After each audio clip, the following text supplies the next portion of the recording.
Will you work with those of us who want to raise the federal minimum wage to a living wage to take millions of Americans out of poverty? I believe that the minimum wage is more of a statewide and regional issue. So you don't think we should change the federal minimum wage of $7.25 an hour? Bernie Sanders does make pretty fair points.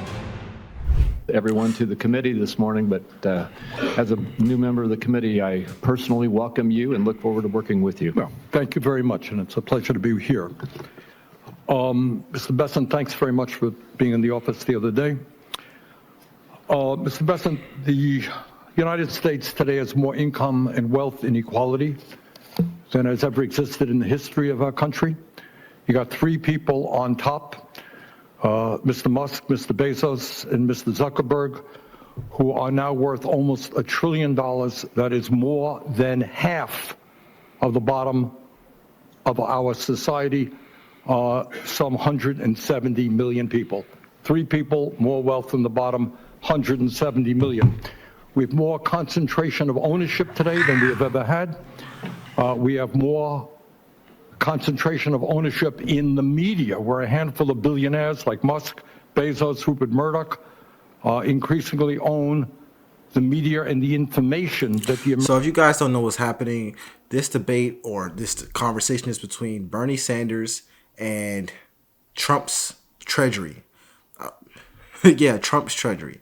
I'm assuming they're going to be debating economics because Bernie Sanders is a socialist who does focus on economic standings in the country. Right now, he's referring to all the wealth being primarily at the top of the country versus the bottom half of the country, how that wealth is not being distributed properly.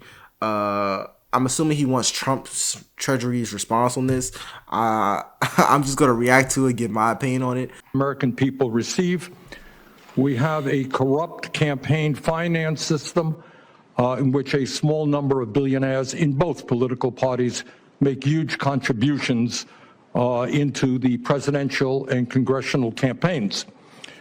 When you have a small number of multi-billionaires who have enormous economic, media, and political power, would you agree with President Biden, who last night stated, and I quote, "An oligarchy is taking shape in America of extreme wealth, power, and influence that threatens our entire democracy, our basic rights, and freedoms." End of quote. That's what President Biden said last night. I agree with him. Do you?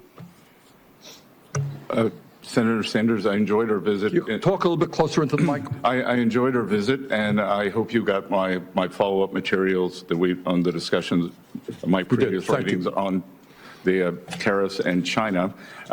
And look, the three billionaires who you listed, that all made the money themselves. Mr. Musk came to the country as an immigrant. I understand that, but what I'm asking you is, when you have a handful of people like Musk, who will soon be part of the Trump administration, and others, when you have three people owning more wealth than the bottom half of American society, when these people have enormous influence over the media, when they spend huge amounts of money in both political parties to elect candidates, what Biden said last night is we're moving toward an oligarchy. I'm asking you that question. Do you think, forget how they made their money, do you think that when so few people have so much wealth and so much economic and political power, that is an oligarchic form of society? Well, I would note that President Biden gave the Presidential Medal of Freedom to two people who I think would qualify for his oligarchs. This is not a condemnation of any one individual. I'm just asking you, would so few people have so much wealth and power?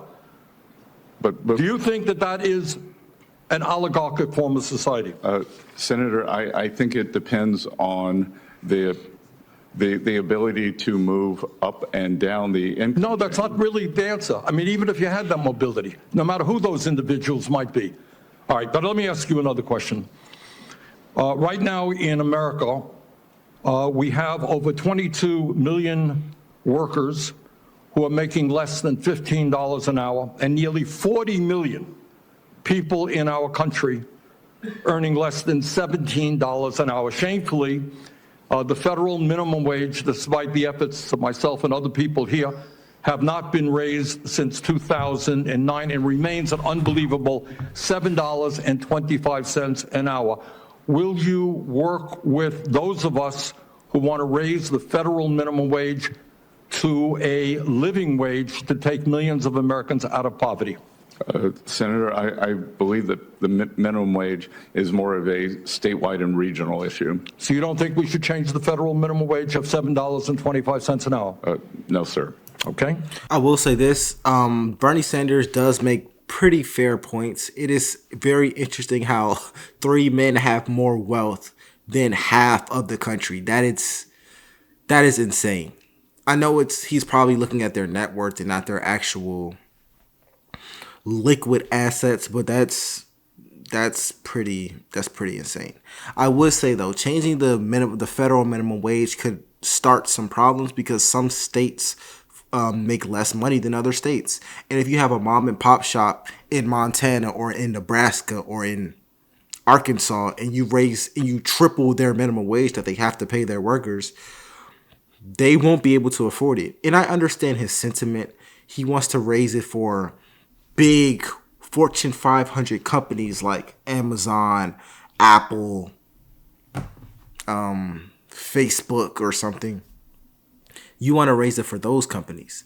So maybe you can propose a law that will raise it for those companies, but raising it federally to, I guess, match today's standards is kind of a contradiction in itself because, as you said, 3 men have a lot of the country's wealth. That means that a lot of the money that's circulating is within a very small group of people, which is ironic because it's in the circles that you run in. A lot of politicians have a lot of money as well.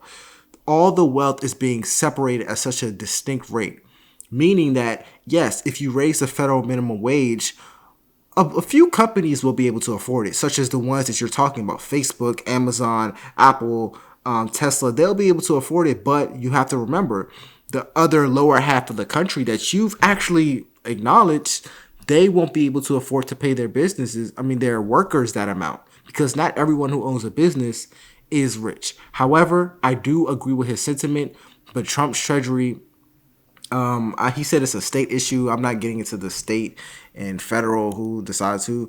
He's going to probably give his response, but let's continue. Mr. Besant, millions of working class Americans who are struggling to keep their heads above water are paying outrageously high interest rates on their credit cards. Over half the American people who take out new credit cards are being charged interest rates of over 24%. During his campaign, President-elect Trump promised that he was going to cap credit card interest rates at 10%. I happen to think that that is a very good idea, and I will soon be introducing legislation to do just that.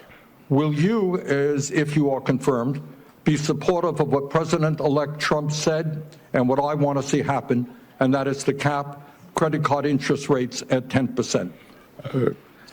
Senator, I think we can both agree that many credit card companies have been bad actors throughout history, and I will get back to you once. Now, very simple question. Trump said he wants to cap credit card interest rates at 10%. I agree with him. Will you be supportive of what Trump and I would like to do? When President Trump takes office, and if I am confirmed, I will follow what President Trump wants to do. Okay. Thank you very much, Mr. Chairman. Thank you very much. So what's going on in the Pam Bondi hearing is that people are testifying pro and con on her behalf. We have the Lee Zeldin situation going on. That's Shelley Moore Capito. Yeah, this is a Charlie Kirk video. I actually think that was a pretty civil discussion. I think Bernie Sanders, for the most part, made sense. I don't think anything he said was too outlandish. I do think it will be issues when it comes to raising the federal minimum wage. But then again, I'm not a treasurer. I'm not an accountant for the United States. They can probably do it. I don't know. I was just providing some insight or a benefit of the doubt. But anyways, let me know what you guys think about this video. Let me know if you agree with Bernie Sanders or You agree with Trump's Treasury, although he didn't really say too much. It's LFR JoJo, and I'll see you guys in the next one. Peace.